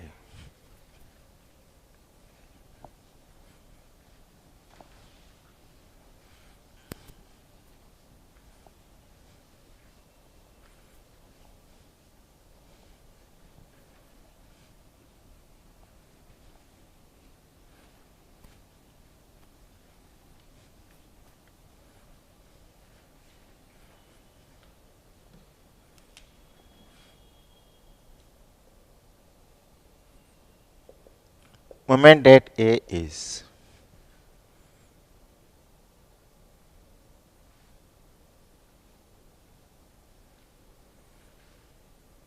this is where the importance of the wording that they give is felt. A, B, C, D, E. They are applying a load of 3 kilonewton, 1 meter. This they have given it as a bar, 3 meters. This is the question. One of the GATE papers, it is a 2 marks question. You have 1 minute time. See, the meaning of bar I told you earlier, whether they give you bar or rod or link, all mean the same. They will take only axial force. That means moment at C how much? 0. Moment at B how much? 0. Because they cannot take, bar cannot take any moment. That's why only it is called bar. Otherwise they could have used beam, the word beam. So this you have to have clear picture. Implied meaning of bar is that it can take tension or compression only. Bending moment is 0 in this member. Okay. So now free body diagrams are easy for us to draw. First you take free body diagram of DCE. Cut here. When you cut here, this member will fall down. Now it is not falling down, means what this fellow will do on this one? Pull like this. This reaction, let us say T. T is the force exerted by BC on DC. When you draw free body diagram of DCE, what bar is doing on C for the member DCE? That's what you have to take. I am cutting it, throwing it out. Then what it does here is T. Now take from the free body diagram of DCE. Take moments of all force about D is equal to 0. For this one, clockwise positive, anti-clockwise negative. Minus T into 3 plus 3 into 4. So is equal to 0. So T will get 4 kilonewton. Arrow is away from the joint, so tension. So T is equal to 4, you get it. If here it is 4 on this bar, if this is away from the joint, here also it should be away from the joint. T is equal to 4. If this is pulling it like this, now what this fellow will do on this is pulling him down. So 4 kilonewton. So from free body diagram of AB,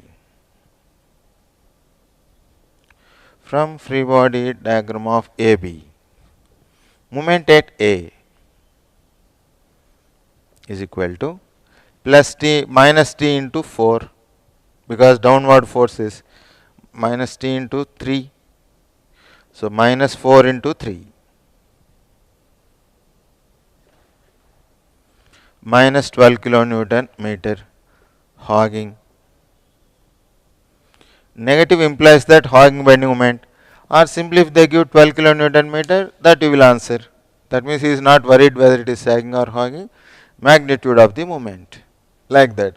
See, if you don't understand this meaning of bar, then you will show some moment also, then you will analyze this as a portal frame, then it will take 20 minutes time.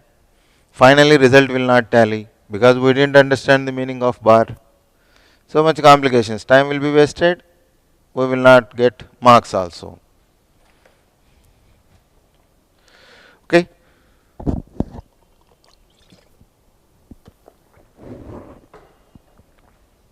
Now let us see the second method, second approximate method, cantilever method.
Cantilever method.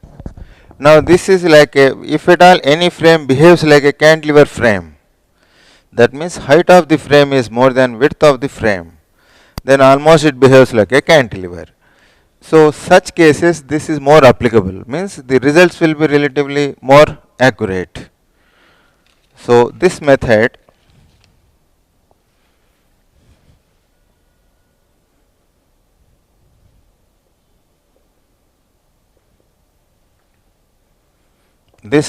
is more suitable to high rise structures. That means height of frame is greater than width of frame.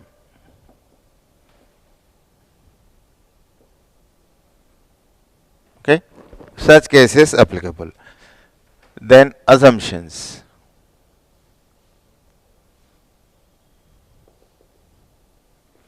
Bend-Newman diagram is similar. That means point of contrast flexure is assumed to be located at midpoint of each beam and column. That behavior is same whether frame is short or tall frame.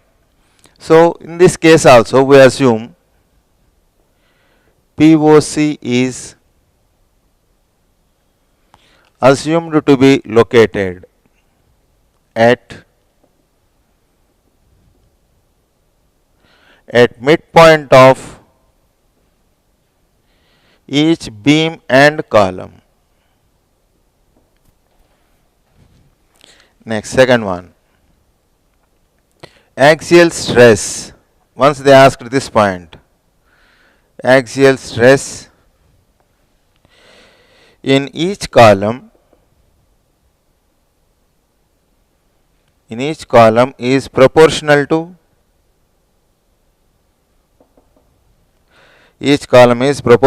its distance from CG.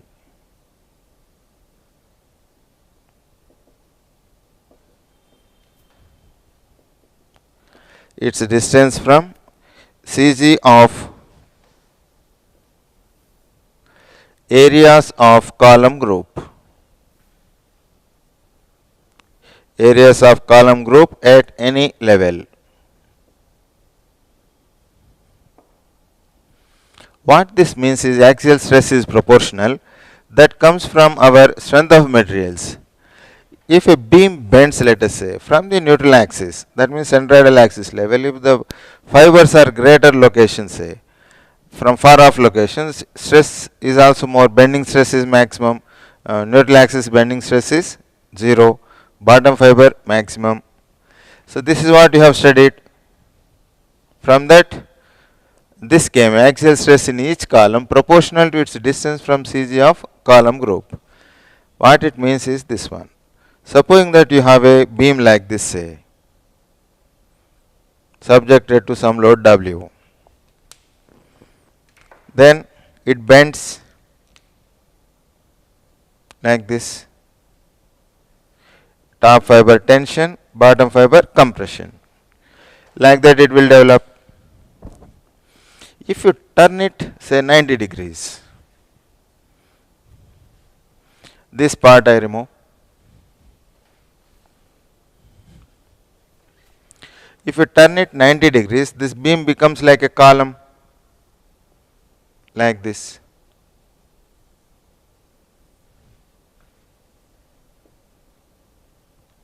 Subjected to some horizontal load W, say. Neutral axis level is here. Once it bends, column bends, let us say, cantilever column. This is what you have learnt. Here tension, here compression. Now tensile stress below reference line, compression above reference line. If you write like this, it will go like this. This is tensile stress, here it is compressive stress. This is your neutral axis. This is what bending stress distribution.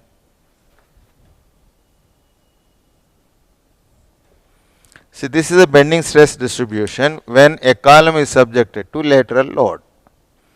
Now, if you have a solid rectangular section, bending stress is like this. Now, assume that I will cut them into pieces vertically to make them more stable. Horizontally also I will cut and connect them. So if I take it like this, supposing that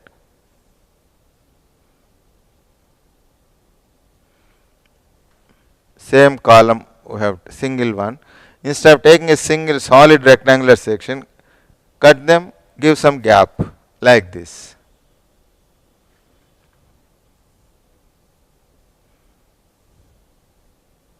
Okay. Now this is unstable horizontally also you connect them. So now a single column we have made it like a multi-storied frame.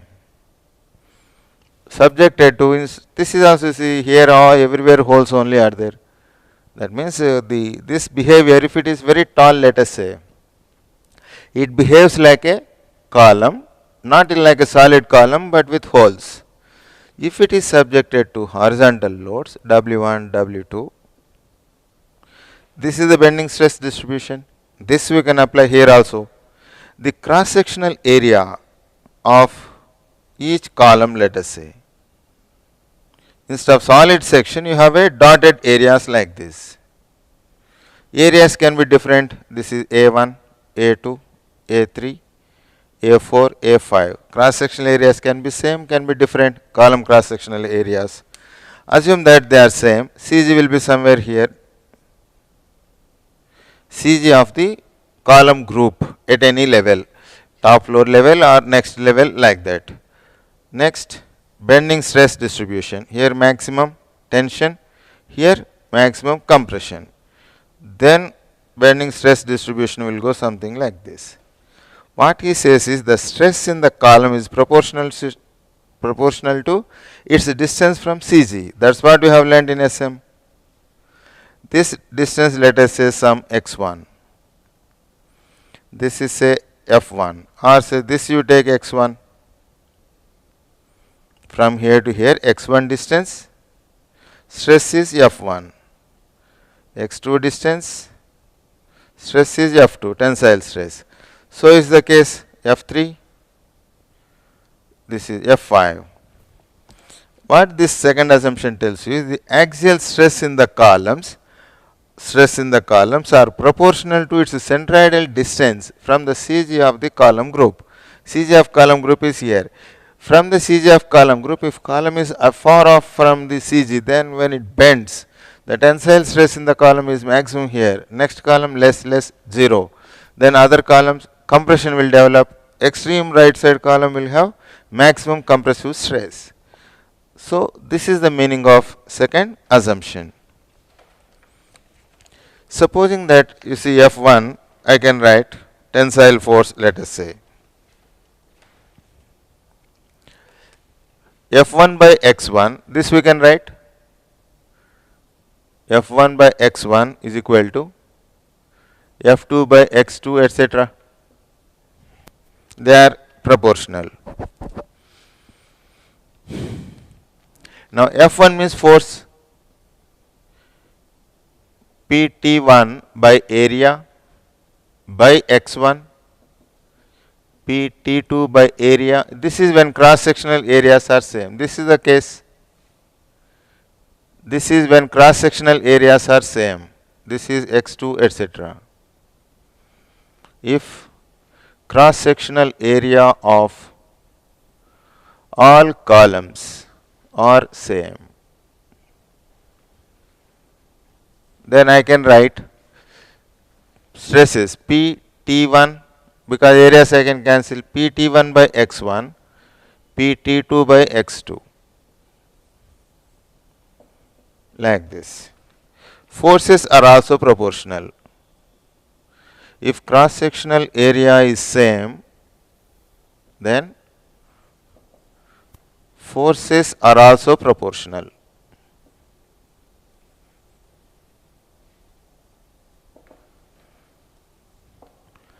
So in one paper they asked this one.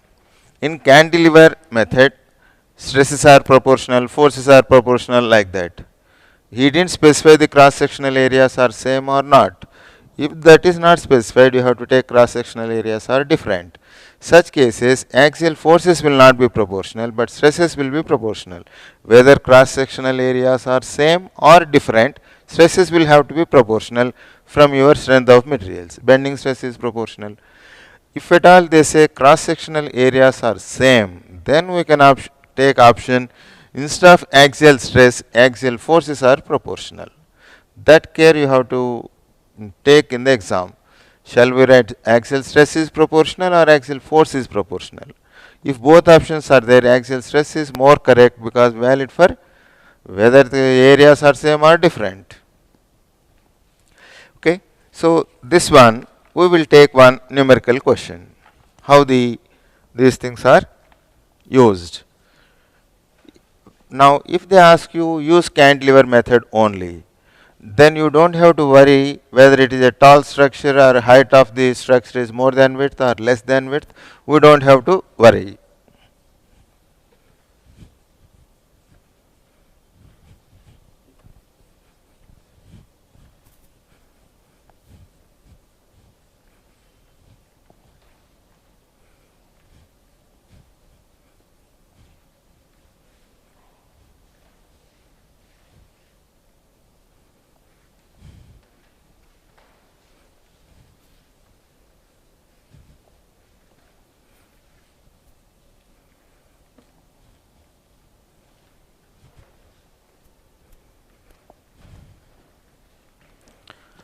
Now,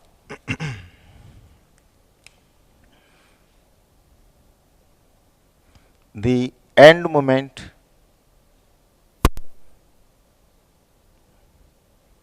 developed at A in the laterally loaded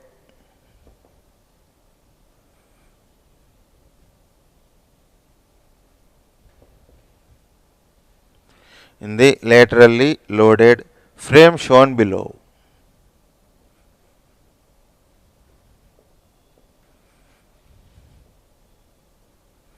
Frame shown below with all columns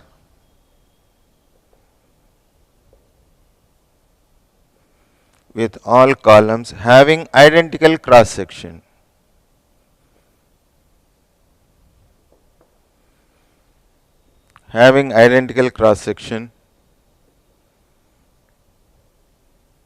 According to cantilever method of analysis.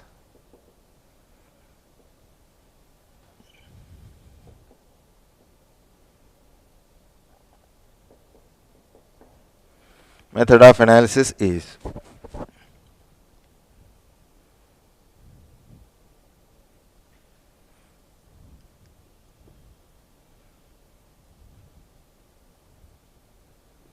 now you see this is 30 kilonewton, this is say 60, these distances are 6 meters, 4 meters, 4 meters. Point A he has given here according to cantilever method of analysis. Now, as per this cantilever method, first we will give you the cantilever method of analysis only. Supposing that if you have only 5 seconds time, examiner is pulling the paper, how to manage we will see after this. Now, as per the first assumption,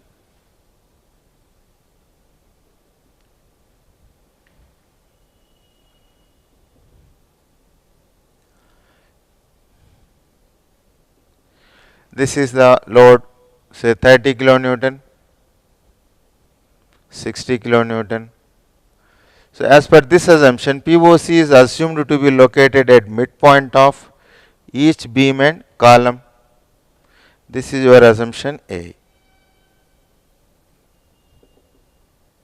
See, conveniently he has given all columns having identical cross section. Why they have to give that is so that finding CG should become simple. Otherwise, finding CG of different areas will become like engineering mechanics problem, finding CG of areas. So, to save our time, identical cross sections. Now, you see, if I take free body diagram above 1, cut here, above 1 free body diagram I will take. This point is A, okay. This point you can take say B, C, D, A, B, C, D. This is say E, F, something like that.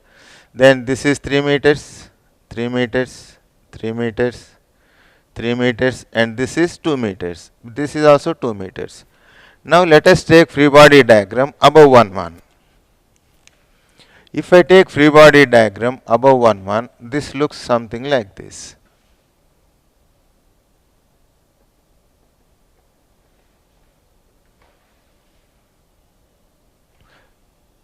Pins here and here. This point is A. There is a load of 30 kilonewton here. This point is A. This is B, C, D, E, F. 3 meters, 3 meters, 3, 3, 2 meters. Now all column cross-sectional areas I will show. He says column cross-sectional area is same. That means this area is A. If I take A. Now this is column areas. Okay. Now where is the CG of the column group? Here only. So neutral axis passes through this one. Finding CG is by inspection only. Now bending stress distribution is like this: tension here, compression here. So this is FB, stress in B is nothing but VB by area, tension. Here 0. That means here VB I can show here like this. VB, here VC is 0 because it is passing through neutral axis, and here it is compression. This is stress at D is nothing but VD by area. So VD is compression. Now areas are same is cancel, VB and VD, they must be equal. Next, horizontal forces. They will not be proportional. Interior column will not take twice that of exterior column. That is, we should not apply here. HB, HC, HD, like this, all the reactions. So this is assumption B.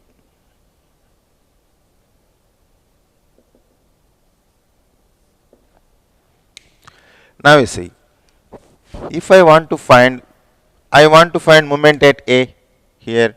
So stand here, look down. HB I require, but HB I cannot find it because so many unknowns are there. Sigma x 0, HB, HC, HD.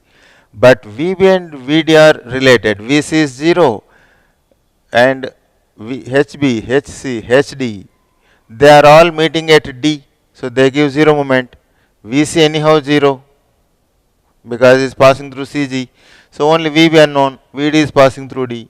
So VB I can get from this free body diagram. So from the above free body diagram,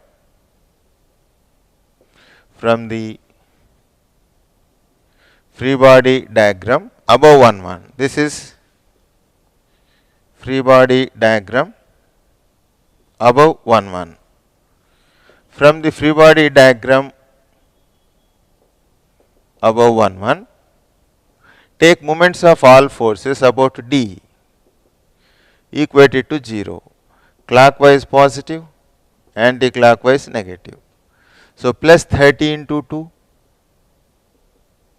minus VB into 12. So 60 by 12 means 5. So VB you will get, in this case VB you are getting 5 kilonewton but not HB. But we require HB to find moment at A. So for that what we do is we don't want to deal with all this, so cut here. E also I can cut. I can take free body diagram of ABE. That free body diagram will give you HB clearly, easily, or moment at B, whatever it is. So from free body diagram of ABE, then that ABE is looking like this. This point is A, B, this is E.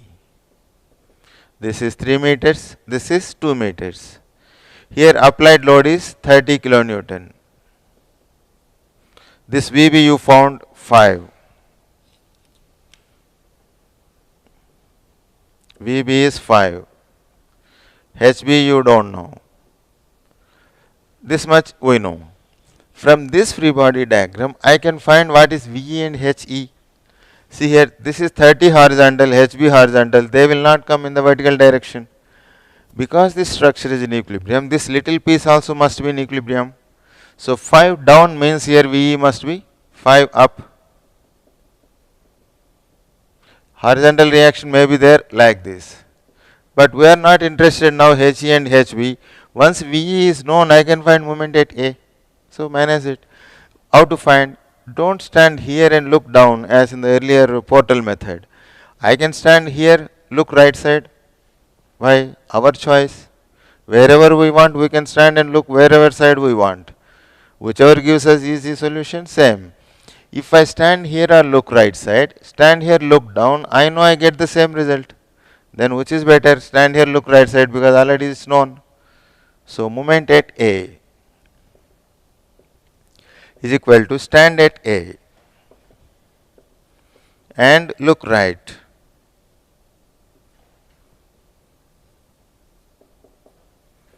So plus 5 into 3. 15 kilonewton meter. This is the moment at A, 15 kilonewton meter. This is the problem, first assumption. This is second assumption. Bending stress distribution, how it goes, you have understood. Then they have to ensure that that central column must have 0 force. Otherwise, VC also will come in the expression. It will take again 20 minutes time. Instead of 20 minutes, 5 minutes time we have to take because so many unknowns you have to calculate and waste our time. But allotted is only 1 minute. So it has to be 0. Then you can take this, then this. But this much time is not there, only 5 seconds is there, say. Then what you do is don't go for cantilever method of analysis. The frames that they give us are so simple that either you take cantilever or portal method, you will get the same result. Okay. Now you see, supposing that you have only say 5 seconds time, I want to manage it. What we do? Cut here. So cut here itself like this. Then we know this is H. Above means right, like this you have to take. 2H, H. So 4H is equal to 30. H means 7.5. Now once H value is 7.5, what's the moment at A?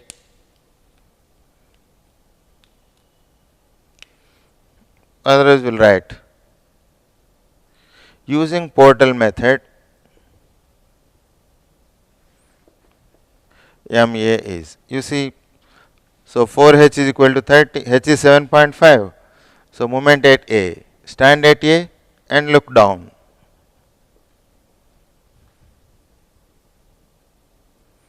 Then HB 7.5 into 2, 15.